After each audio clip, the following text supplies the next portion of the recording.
Forget frequently asked questions. Common sense, common knowledge, or Google. How about advice from a real genius? 95% of people in any profession are good enough to be qualified and licensed. 5% go above and beyond. They become very good at what they do, but only 0.1% are real geniuses. Richard Jacobs has made it his life's mission to find them for you. He hunts down and interviews geniuses in every field: sleep science, cancer, stem cells, ketogenic diets, and more. Here come the geniuses. This is the Finding Genius Podcast with Richard Jacobs. Quick note before we begin, the Finding Genius Foundation, as part of the Finding Genius Podcast, has recently completed a book about understanding viruses. So the creation of this book was to interview 100 virologists, ask them a lot of deep, difficult questions, take the most difficult questions, and then re-interview the top 25 or so and ask them the hardest questions I could think of. And we compiled that all into a book. So you'll see question and 4 or 5 experts' answers. Question, 4 or 5 experts' answers. There's about 30 questions in the book. I think it's a great read for the layperson and for the researcher. It talks about a lot of speculation in the world of viruses, such as are they alive or not, and why is it important? Why do viruses go latent or hidden or ineffective or sit in a person or an animal or another creature for weeks, months, years, and then suddenly become virulent and affect that person? So there's a lot of really provocative questions in the book. It's now on Amazon. So if you go to Amazon and type in Finding Genius, you'll see the book on viruses. It's also on Kindle. The Audible version is in production and should be ready in approximately a month. But if you want to go and order it now, you can do so again by going to Amazon or Kindle, or go to findinggeniusfoundation.org and go to publications. There's an opportunity as well to get the transcripts of all the interviews and to hear the original interviews themselves. If we put them all together, the book would be about 1,000 pages, but we condensed them down to make it juicy and concise and tight and very interesting. So I hope you'll check out the book. We're now working on one about cancer, but this is going to be our goal is 3 times a year to come out with these masterclass books that I think will inspire new scientific research, and I hope you'll check it out. Thank you. Hello, this is Richard Jacobs with the Finding Genius Podcast, now part of the Finding Genius Foundation. I have Andreas Mershin. He's a research scientist at the MIT Center for Bits and Atoms, and we're going to talk about dogs that can smell cancer. So, Andreas, thank you for coming. Thank you so very much for having me. So how did you go from bits and atoms to dogs that can smell cancer? Well, my group that I direct at MIT is called the MIT Label-Free Research Group, which means that we do the research and afterwards we attach labels such as what field it happens to be in, if any field at all. We find that it kind of takes away from the work, and it's unnecessary to worry too much about what field your work is going to be in. So similarly to how the center that my group is housed in, called the Center for Bits and Atoms, the trick is that if your name means nothing, then you can do anything. At MIT, we embraced this long ago, which is why our departments don't have names. For instance, it is not the physics department. It's called Course 8. So they have numbers instead of names so that people don't, they don't get caged in. They don't think only in terms of what they, the field boundaries might be. Yeah, but in the teaching of the subjects, though, you would say, I guess, physics 1, or would you say instead electricity and magnetism, or? Well, sure. The courses, of course, are focused. It's not everything is everything, but the wider view of nature is the more powerful one. Nature is not divided by textbook. There's no clear boundaries between where physics stops and chemistry begins and where chemistry stops and biology begins. So all these are really, in the most powerful way to do it is to study them all at once, which is what the Center for Bits and Atoms was built for. It is famous for integrating all the machinery necessary to address energy and matter at all scales, from sub-nanometer, even sub-angstrom, we're talking about nuclear physics here, all the way to meter-scaled things and everything in between, going via chemistry, via biology, via nanophysics and various other technologies that address the matter at the micro and mesoscale, to all the way up to things such as 3D printing or even geoprinting, which is 3D printing on a massive scale, such as whole buildings. Right. Well, tell me about the work with dogs. Where did that come from, and what's the premise of it? So back in 2004, there was a paper published in the British Medical Journal that described how dogs had been trained to diagnose bladder cancer, and they had been trained on a set of urine from people who had been also diagnosed by the hospital as having bladder cancer, and others from the same hospital that had been given a clear bill of health. And this dog did very well. It had a 41% success rate, as opposed to what the experiment would have given if the dog was just guessing, which would have been 14%. So it did about 3 times as well. So that was pretty astonishing to me. But what was more astonishing is that if you looked at the details, you found that the dog actually would have done a lot better than 41%, even much higher success rate, if it didn't keep misidentifying one of the clean urine, the people urine from a person who was given a clean bill of health, as having been from a person with cancer. Now the trick is that I looked into it, and it had become a famous case, and somebody had even written a book about it, where that person who was familiar with the study was basically scared. So they started getting checked out, and it was later found out that they did indeed have a very early stage of bladder cancer that wouldn't have been picked up by the hospital normally. Now, that was already very compelling. And I was thinking, well, what is it that the dogs can sense that the hospital tests cannot sense? Is it something earlier in their nose that can be trained to sense something even earlier than the hospital tests, which was quite astonishing. But then the clincher really was this, that a different study showed that, again, a dog that had happened to be trained on bladder cancer again, alerted its owner, very famously. The person's name is Dr. Claire Guest, and she is the CEO of a charity called Medical Detection Dogs in the UK. So Claire Guest had this dog called Daisy, and Daisy had been trained to detect bladder cancer as part of a research program. And it kept poking her in the chest, and it was found out later that the dog was alerting to a very deeply buried, hard to find via even mammogram breast cancer nodule. That according to her book, the doctors told her that her prognosis would have been, potentially quite severe had the dog not alerted her to go early. So the dog not only here alerted to something very early on, but alerted to a cancer that it wasn't trained on.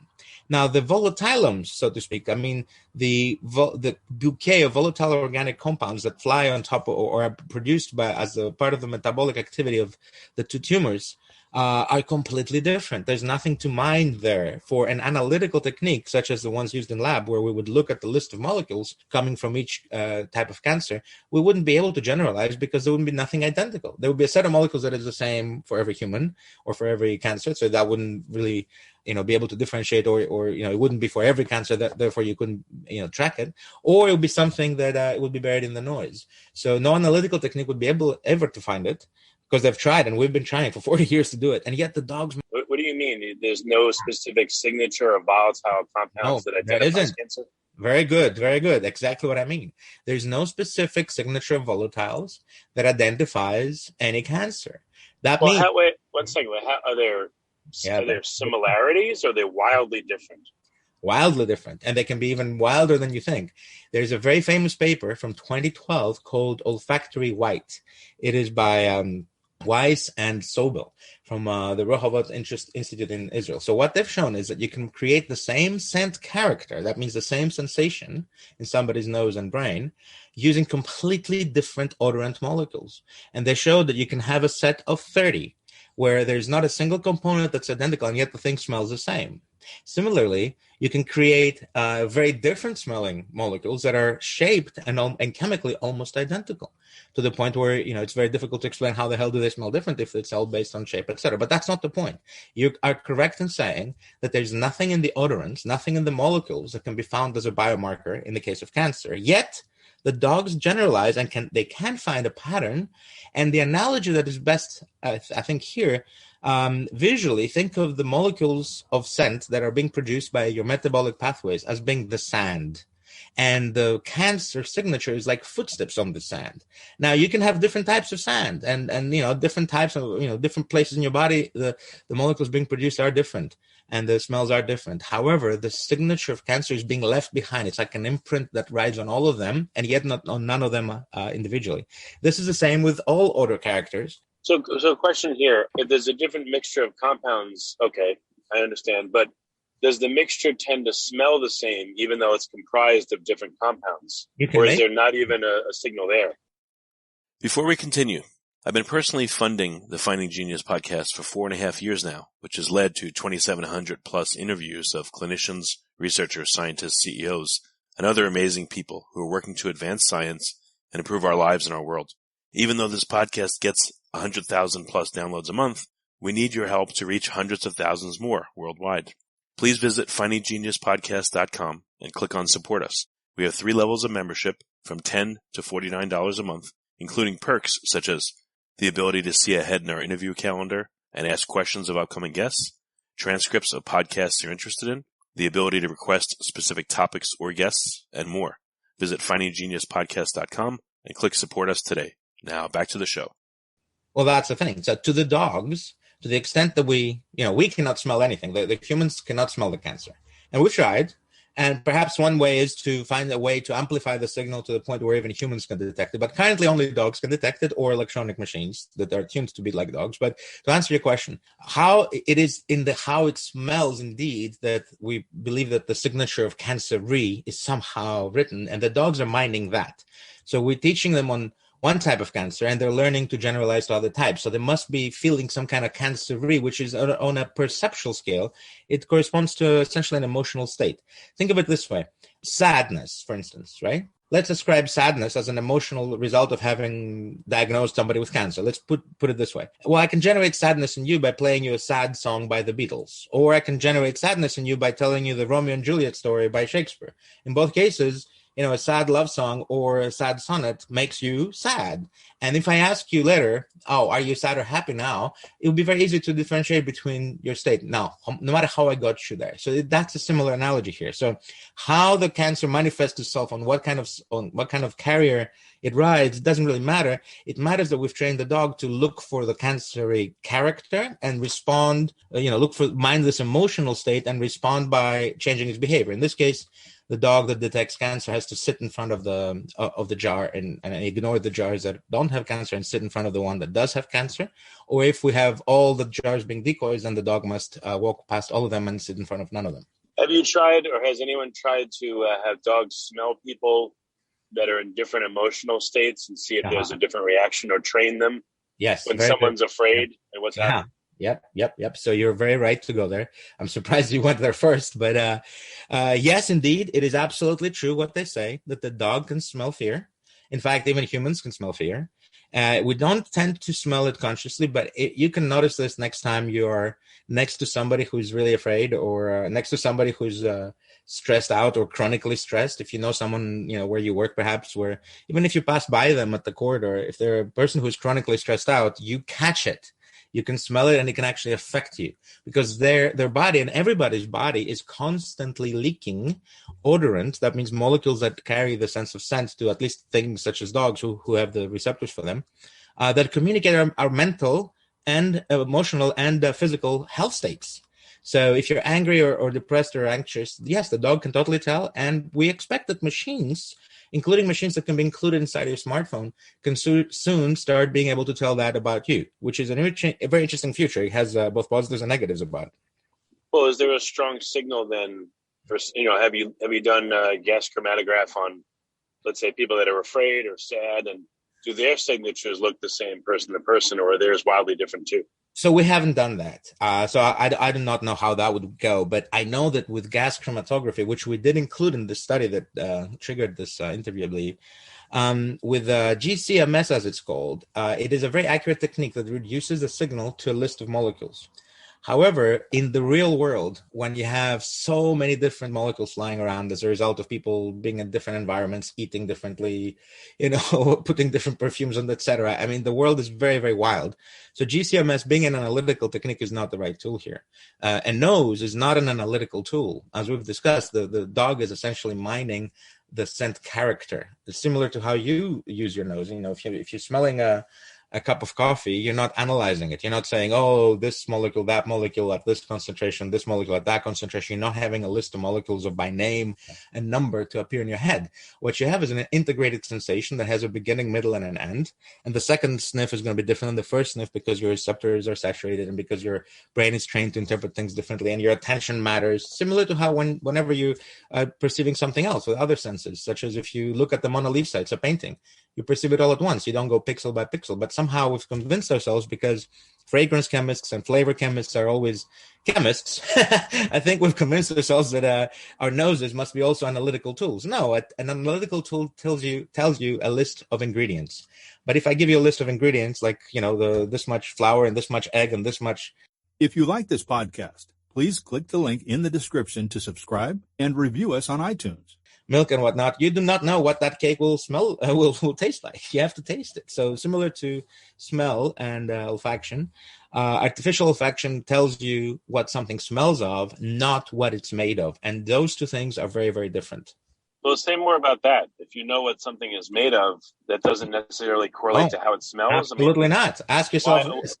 So where does smell come from? I've heard like deuterated chemicals with fruit flies, they can tell it smells totally different. And yeah, that was I guess like enantiomers smell different too, right? Yep. You're actually quoting one of my studies, or at least perhaps we definitely did some. If you quote, yes, we showed that you can train flies to behave in such a way as they avoid not only the hydrogenated or deuterated pairs of a compound, up to your will. You can train them one way or the other way. But you can even tweak the experiments. There's such, even though they're fruit flies and you think, oh, they're messy and, it's difficult, 6 legs, all this stuff. The way that the experiments are done and the statistics are powerful enough to tweak it down to the level where you can even claim that you've trained them to avoid a certain vibrational peak in the bonds. However, it is folly to go down this rabbit hole and start thinking in terms of identifying compounds, because you can do it, but the utility of it is very, very limited. Whenever we know already what we're looking for, let's say in the case of doping in athletes' urine, okay, that is a time when you know what you're looking for. You're looking for a specific molecule. That is where an analytical technique is appropriate. That's when you're worried about finding that one molecule. However, if you're looking for cancer diagnosis improvement upon what we have now, you're not looking for a specific molecule. That's irrelevant to your point. What you're looking is for cancer, which manifests itself in many different ways, including leaving an imprint that is diagnosable by this thing that looks at the emergent scent character much more so than it does at individual molecules. And the individual molecules might be different from human to human or from tissue to tissue. However, the Cancerresearch signature appears to be generalizable and mineable and quantifiable, at least in the dog's case. Now, in the case of machines that follow the dogs, the best we can do is follow the dog's training and see if the machines can perform to the point where they become Turing equivalent. That means like in a Turing test with the human or a chatbot, here you would ask the point at which a trained physician cannot tell the difference between which technique you used, and statistically all the errors behave the same. Therefore, you're forced to say that it's equivalent. So what about an experiment where you have a rat that's healthy and in its cage you have an apparatus where you can collect its urine, in the bedding, and you look at its urine, and you look at it in terms of the volatile compounds, and then you give it cancer. And then you look at how the urine changes. How about doing a series of experiments like that? So first of all, that would be very bad for the rat. Okay, giving cancer to the rat is not something I want to do, and it's unnecessarily cruel. Also, it wouldn't get us anywhere. So we're way past rats. We're here using human urine from very properly consenting human adults who consented to having their urine collected as part of a diagnostic procedure. And this is well annotated urine, such that we could hope to train the dogs and eventually the machines, not just on diagnosis, which is relatively easy, but on telling you the severity of cancer, because that informs your treatment. And in the case of prostate cancer, it is really, truly sometimes the difference between life and death.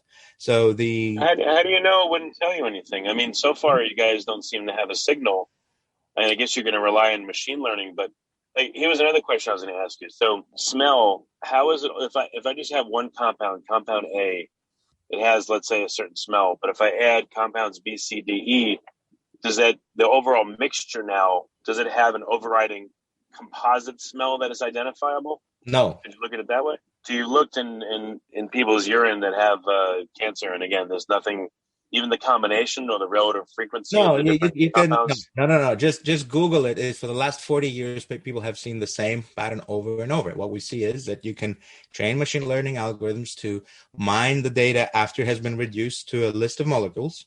However, you always get to the same point. You reach about maybe 85% success in clustering these data into two sets, the with and without cancer. And as soon as you open it up to any kind of extra data, the whole thing breaks down immediately. Because this is true. Any data set, if it's sufficiently complex, and you can always find a sufficiently complex key to cluster it exactly accurately into two. However, your key needs to be resilient to generalization. And in this case, all the analytical techniques for 40 years now have shown that you cannot find Cancer does not leave, unfortunately, a biomolecular signature that is reducible to any recipe that we can find. In fact, why do you think that is? Well, because it's a cluster of diseases and it affects metabolic pathways in many different ways. And other diseases, why would you expect them to leave a single molecular signature? Very few do that, in fact. For instance, diabetes leaves, again, a complex signature in the breath that is detectable even by untrained humans as the breath starts smelling of rotting apples. Okay, so that's diabetes, but that's a bunch of ketones. That is not a single molecule. So it's not to be expected that a disease will have a single molecule signature. Who ordered that? That's something arbitrary. But in any case, the scent character seems to be mineable, definitely by dogs, and for many other diseases such as Parkinson's and diabetes, it's mineable by humans. In traditional Eastern medicine, humans are routinely still trained to diagnose by smelling urine, other excretions of the body, even tasting urine. Now, we wouldn't want to do that. I don't want to bring that kind of stuff into our medical path. In fact, all we want to do, we don't even want to bring the dogs. We want to learn from the dog. Have the grad students do it, then you don't have to worry about tasting the Nope, Again, I'm just kidding. You're always reaching for the abuse. Abuse the rats, abuse the lab student, the grad. Never mind, bad idea. So there's no signal. That's interesting. So I guess what's the only alternative is machine learning, or what do you think that? What's the path forward? I didn't say there's no signal. There's plenty of signals if you know where to look. It just doesn't come in the form of a list of molecules by name and concentration. It's not that. If you're looking for that, then you're not going to find it. People have been looking for 40 years. Oh, and there's can you say what it is then? What is it? Yeah, it is an emergent pattern that you find. Go read the paper. It's on open access. So we made sure that it's nobody has to pay to read this research. So even though it's peer reviewed, we actually paid, because now in America you have the system where we pay as taxpayers. We pay for the research many times, by our taxes, and then it gets published behind a paywall. So the public has to pay again to read the results, which is unfair. In any case, we published in an open access journal. You should have read it, and it tells you exactly what we did with the AI and how we found the key. But of course, it's not a unique key. Anybody can do this, and anybody can deploy their own AI. Similar to how the dogs don't have only one way of recognizing cancer, similar to you don't have just one way of finding the Mona Lisa. If you can look at the top left corner, top right corner, there's many different ways of finding it. Well, for people that maybe, the reading the paper is scary to them and they'd rather just learn it by, via the interview, can you boil it down a little bit in the paper? So what it is we are feeding the machine not names of molecules, but the wiggles that come straight out of the GCMS. And once it is ported to any kind of machine, it will be just wiggles in time. The wiggles would correspond to different pads. The pads each has a receptor, or at least a receptor analog. And depending on the relative amplitudes of those would create a signature. But what is key here is we're not looking for molecules. What we say is we train the machine very, very simply. We say, okay, machine, look, right now you're exposed to the thing that contains somehow the key that we want. Okay, click. And we literally, for the dog, we have an audible click. For the machine, we have, the equivalent in code. Then later we expose the same machine to the same conditions, only now we don't have the click, or if it's the dog, we don't have the click. If it's the machine, we don't mark it. And we say, this is the same data, the same stuff, but it doesn't have what we're looking for. So find the difference and find every which way you can tell the difference. And then we'll let it run loose through a bunch of annotated data so it can train itself. And then we'll let it run loose on a bunch of unknown data, which was double-blinded, to see how well it does. So currently we have it doing as well as the dogs. However, the dogs are only doing about 75% or so in their accuracy combined, selectivity and sensitivity. We know that other people have pushed their dogs to go all the way to 99%. So we think that it's definitely doable to push it all the way up there. So the machine learning, again, you said dogs are like in the 70 percentile range, and that's our dogs. So far is what? Yeah, our dogs, which we only trained them here just to specifically, this whole study was funded by the Prostate Cancer Foundation. This whole thing was done in order to show that we can reach Turing equivalence. That means we can start getting the same results reflected in the machines as we're getting from the dogs, including the effects of variations in the training. That is because we want the machines to eventually be so identical to the dogs so that you can't even tell them apart. Because we do know that for every condition that has ever been tried, in the last 15 years, maybe 20 or so conditions have been tried. Every condition that has ever been tried to be diagnosable by dog has been diagnosed by dog better than any technology has ever done it, which doesn't mean that dogs are magical. It just means that this is the beginning of something. We haven't figured out how far we can push them yet. But so far, everything we've tried with the dogs has worked, including malaria, including COVID-19, including at airports where the dogs can diagnose with over 99% accuracy, and they do it in 0.4 seconds per passenger. They did 250 passengers in, I think, 45 minutes, something like this. And most of the time of this test is spent walking from passenger to passenger. That's the most time-intensive part of the test. And this thing outperforms the PCR test and predicts in many cases the PCR test a week ahead. So this is what dogs can do. Now the question is, can we, get our machines on board, and can we have it in our smartphones? So is the main thing you're working on then cancer, or is it COVID, or both? And it doesn't matter. It doesn't matter. Once you have a nose that's widely deployed, that is inside your smartphone, that we can start training, that it can start off, maybe quite rudimentary, but start growing, similar to how the camera was in your smartphone. It wasn't very great to begin with, but now look at it. It doesn't matter what disease you go after, because a nose is a nose. The dogs can be trained, like I just said, for anything we've tried them. So far, they've been able to train them. Eventually, we'll find the ceiling there. But it's madness to not do this. I mean, the technology is there. We know that we can beat the dog already in the limit of detection. We've shown now, and many other groups, not just us, have shown that dogs can be pushed to very, very great limits of detection, and they can also be mimicked by machines. And all this can already fit inside your phone. It's not like the technology is very large, or it requires a lot of power, or any of those limitations that even maybe 10 years ago were there. They're no longer there. The connectivity. What does that mean, fit inside your phone? Would you blow on the phone, or what kind of sensors in the phone would be used theoretically? So that's a great question. So we're not sure, but it kind of depends a little bit also on the legal aspects of this, because consider this: your body is constantly leaking biologically relevant information. You're constantly reporting on your mental health, on your mental state, on your physical health, whether you're pregnant, what sex you're carrying, if you're pregnant, if you're carrying a cancer. All these things are mineable, and as soon as this technology is unlocked, well, of course, you should have some freedom from my COVID, right? You should be able to smell the bathroom I was just in and say, okay, I don't want to go in there because it smells of COVID everywhere. I better avoid this stall. However, at some point, you should also have the freedom. I should have the freedom from your COVID, but you should have the freedom of from my medical surveillance. So this is getting quite serious. I mean, these data that your body generates, once it's widely available that you can mine this, it becomes very, very an interesting future. Now, there should be new laws about this. And similarly to how in certain countries, you're not even allowed to take a picture without making a sound. In South Korea, your phone is not allowed to take a picture without making a sound, because apparently they have such a big problem with people taking intimate pictures of, under skirts and things of people without their knowledge. So they have this law. It's similar to this. Once you sniff someone, you know a lot about them. So should you be allowed to sniff anybody without permission? I'm not sure. But to answer your question, how would it work? One idea is, that you push a button and then it takes a sniff. And maybe maybe you set it to just sit in your pocket and sniff you day in, day out to learn your own scent. We're not sure yet. But one thing that we are sure is that I'm very, very keen on making this go into everybody's pocket, but I'm also very keen on understanding that this is a powerful technology and we need to have some semblance of control over it. So as an important step towards this, what I am telling everyone is that for this to go forward, we as the public and the scientists, we demand that we recognize that the body is making these data. So the copyright rests with you, the owner. So you, by contract with the cell phone company, whatever, you can sell them your data, but it's primarily yours. Similar to how they cannot take your pictures. Let's say you take a picture of your baby. They can't use that picture to create ads for, diapers or whatever, even though that Facebook did do that for a while.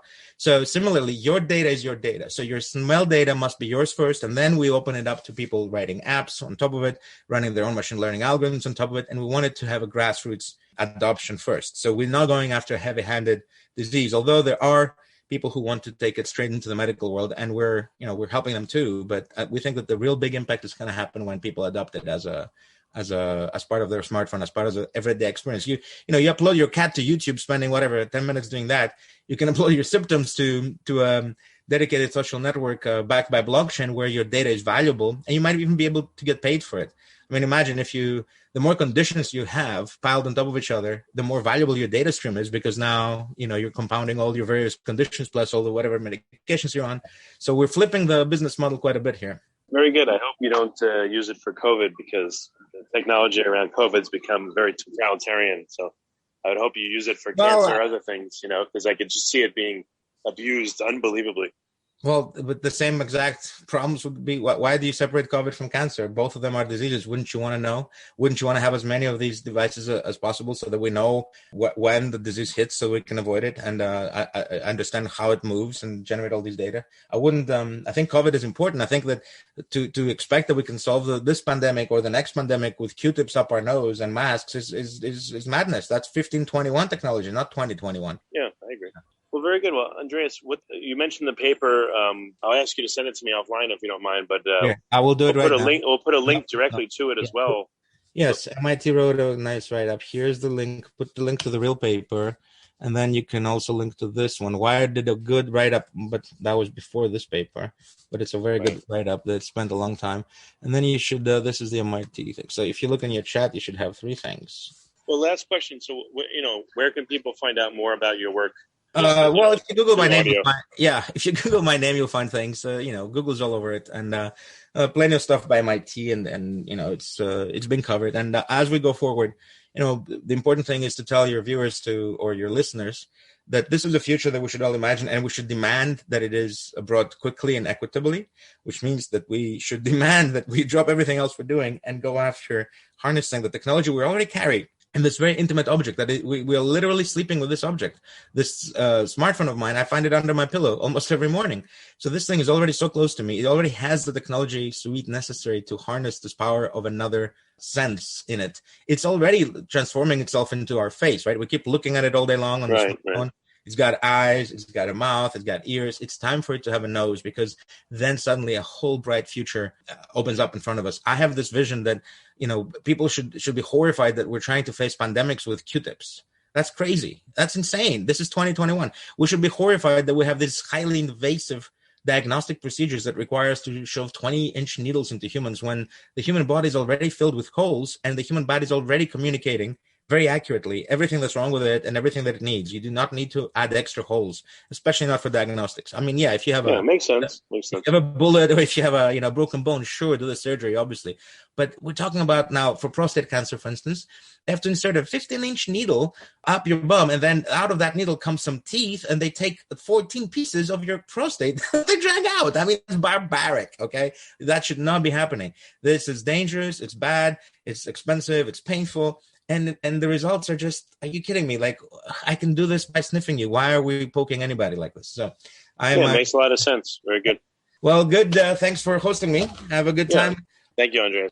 If you like this podcast, please click the link in the description to subscribe and review us on iTunes. You've been listening to the Finding Genius podcast with Richard Jacobs. If you like what you hear, be sure to review and subscribe to the Finding Genius podcast on iTunes or wherever you listen to podcasts. And want to be smarter than everybody else? Become a premium member at findinggeniuspodcast.com. This podcast is for information only. No advice of any kind is being given. Any action you take or don't take as a result of listening is your sole responsibility. Consult professionals when advice is needed.